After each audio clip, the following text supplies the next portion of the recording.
လင်းလုပ်ငန်းကိုတရားဝင်ခွင့်ပြုလိုက်မယ်ဆိုရင်ဘာဖြစ်လာမလဲဆိုတာတင်တွေးရပါသလားဒါဟာပွင့်လင်းမြင်သာတဲ့တိုးတက်မှုတစ်ခုလုံးဝမဟုတ်ပါဘူးပန်ဒိုရာတစ်တာကိုကိုယ်တိုင်ဖွင့်လိုက်တာဖြစ်ပြီးအရေးထဲမှာပုံကွယ်နေတဲ့လူကုန်ကူးမှုတွေအမောင်လောကရဲ့ဖိနှိပ်မှုတွေနဲ့မိသားစုပြိုကွဲမှုတွေအားလုံးကိုနေရောင်အောက်ဆွဲထုတ်လိုက်တာပဲဖြစ်ပါတယ်နူးညံ့တိမ်မွေ့ပုံရတဲ့တရားဝင်ခွင့်ပြုခြင်းဆိုတဲ့စကားလုံးတွေဟာပြားရည်စမ်းထားတဲ့အစိတ်တွေကြီးပါပဲလိန်လူကန်တရားဝင်ဖိတီမှုကိုပြက်ပြက်တသားတားမြစ်ပိတ်ပင်ခြင်းကတာပါမယ်လူတွေရဲ့အေးချမ်းတဲ့နေ့စဉ်ဘဝကိုကာကွယ်ပေးနိုင်မယ်နောက်ဆုံးခံတတ်ဖြစ်ပါတယ်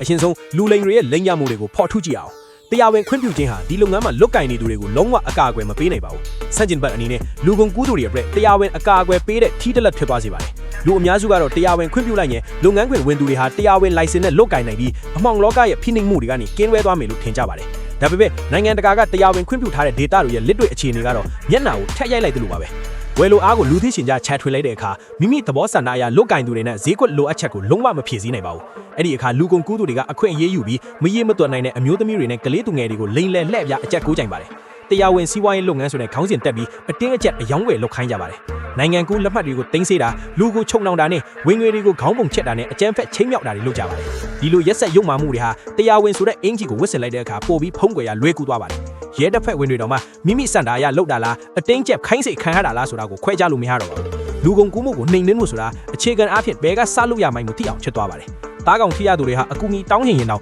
့တွားစရာလမ်းမရှိတော့ပါဘူးအကြောချမ်းစရာအကောင်းဆုံးကတော့တရားဝင်ခွင့်ပြုခြင်းဟာကလေးသူငယ်တွေကိုဖျက်ဆီးမဲ့ငရဲပြီးတွားရလမ်းကြောင်းဖြစ်လာပါလိမ့်မယ်ဒါဟာလုပ်ငန်းခွင်ဝင်သူတွေကိုကာကွယ်ပေးတာလုံးဝမဟုတ်ပဲလူကုန်ကူးသူတွေနဲ့အမှောင်လောကသားတွေလက်ထဲကိုဓာတ်ထည့်ပေးလိုက်တာပါပဲနိုင်ငံတကာကတရားဝင်ခွင့်ပြုထားတဲ့ဒေတာတွေရဲ့သွေးစွမ်းနေတဲ့မြက်ရည်တွေနဲ့လက်တွေ့ဘဝကအရာအလုံးကိုဖော်ပြနေပြီးသားပါလိမ်မရရလိုအပ်ချက်တွေကိုလူသိရှင်ကြားဖွင့်ပေးလိုက်တဲ့အခါမိမိစန္ဒရလုတ်ကင်သူတွေဟာဈေးကွက်လိုအပ်ချက်ကိုမဖြည့်ဆည်းနိုင်ပါဘူးလူမဆန်တဲ့အမောင်လောကသားတွေဟာသူတို့ရဲ့မကောင်းပစိုးဝလက်ပင်နှင်းကိုကလေးတွေစီစံတန်းလာကြပါတယ်အဖြစ်ကင်းတဲ့ကလေးငယ်များစွာဟာမိသားစုဝင်တွေရဲ့ရောက်စားခြင်းကိုခံရတယ်လို့သူစိန်တွေရဲ့လိန်လယ်လှည့်ပြားအချက်ကိုးခြင်းကိုလည်းခံရပြီးလိန်ဖြောင်းကြီးယုံပိုင်ရှင်တွေစီကိုတိုက်ရိုက်ရောင်းစားခံရပါတယ်ဒီအချစ်ပြတ်ပိုင်ရှင်တွေဟာအဂရိလိုက်စားတဲ့အရာရှိတချို့နဲ့ပူးပေါင်းပြီးကလေးတွေရဲ့မွေးသက္ကရာတွေကိုပြင်ဆင်ကြပါတယ်အရွယ်မရောက်တဲ့ကလေးတွေကိုအရွယ်ရောက်သူတွေလိုဟန်ဆောင်ပြီးပြည်တန်းစာအဖြစ်အတင်းကျပ်ခိုင်းလေကြပါတယ်အရွယ်အရန်ငယ်ပြီးခန္ဓာကိုယ်မဖွံ့ဖြိုးသေးတဲ့ကလေးတွေကိုဆိုဟော်မုန်းဆေးတွေအတင်းကျပ်တောက်ခိုင်းကြပါတယ်ကလေးတွေရဲ့ခန္ဓာကိုယ်ကိုဖျက်ဆီးပြီးအရွယ်ရောက်သူတွေလိုပုံပေါက်လာအောင်အတင်းကျပ်ကြီးထွားစေကြပါတယ်ကြီးထွားနေတဲ့အရွယ်မှာပဲအဲ့ဒီလက်ခံပြီးပတ်စံရှာဟုအတင်းကျပ်ခိုင်းစီခံရပါတယ်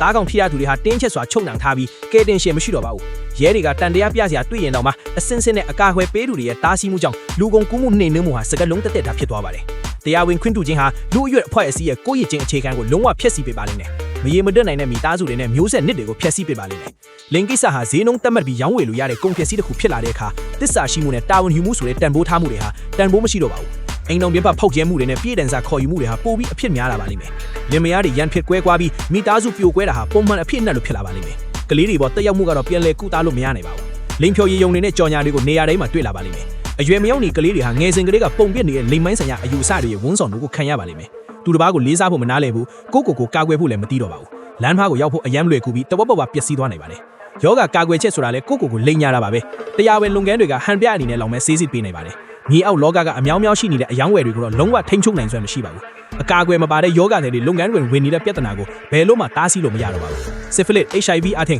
လိင်ကအဆင့်ကူးဆက်တဲ့ယောဂတွေအလျင်မြန်ပြန့်နှံ့လာပါလိမ့်မယ်ဖျောက်တဲတွေကတဆင့်အပစ်ကင်းတဲ့ဇနီးတဲ့ကလေးတွေစီကိုပါကူးဆက်သွားနိုင်ပြီးပြည်သူ့ကျန်းမာရေးစောင့်ရှောက်မှုခံတပ်ကိုတိုက်ရိုက်ဖြိုပြီးလိုက်တာပဲဖြစ်ပါတယ်အချုပ်ပြောရရင်လိင်လုပ်ငန်းဆိုတာအားနည်းသူတွေကိုခေါင်းပုံဖြတ်တာဖြစ်ပြီးလူအဖွဲ့အစည်းပေါ်တာဝန်မရှိတာပါအခြေခံလူဒန်းစားမီရဲ့ round လိုအားနဲ့ဝဲလိုအားပြဿနာကိုမဖြေရှင်းနိုင်တဲ့အပြင်ပိုပြီးဆိုးရွားတဲ့အဖြစ်အဆိုးတွေကိုသာဖန်တီးပေးပြီးပြစ်မှုတွေကိုပိုပြီးပွားများစေပါတယ်ကျွန်တော်တို့ကတရားဝင်ခွင့်ပြုခြင်းကိုစန့်ကျင်တာဟာရှေးရိုးပြီးထီလို့မဟုတ်ပါဘူးတယောက်ယောက်ရဲ့လုံခြုံရေးကိုကာကွယ်ဖို့မိသားစုတွေရဲ့တာယာခိုင်မြဲဖို့ကိုကာကွယ်ဖို့မျိုးဆက်နစ်တွေရဲ့ကြီးထွားလာမယ့်ပတ်ဝန်းကျင်ကိုကာကွယ်ဖို့ပါဒီအခြေခံစည်းကမ်းကိုနောက်ကိုတလှမ်းမဲ့မဆုတ်ပေးလို့မရပါဘူး